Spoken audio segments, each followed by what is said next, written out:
मेरे सामने मासूम मत बनना।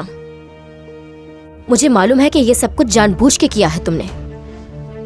तुम्हारा जो दिल में आए तुम वो सोचो। उसने तुम्हारे बाबा का दोस्त ही बताया था अपने आप को। नसरीन, तुम चाहती थी कि तुम्हें ढूंढता हुआ कोई यहाँ तक ना आए तो पहले बताना चाहिए था। नसरीन, तुम्हारी कमजोरी मालूम कर लूंगी मैं, देखना। फिर मुकाबला करेंगे हम दोनों। क्या हो गया है तुम्हें? सुकून से यहाँ पे बैठ जाओ, मेरे पास वैसे भी टाइम नहीं है।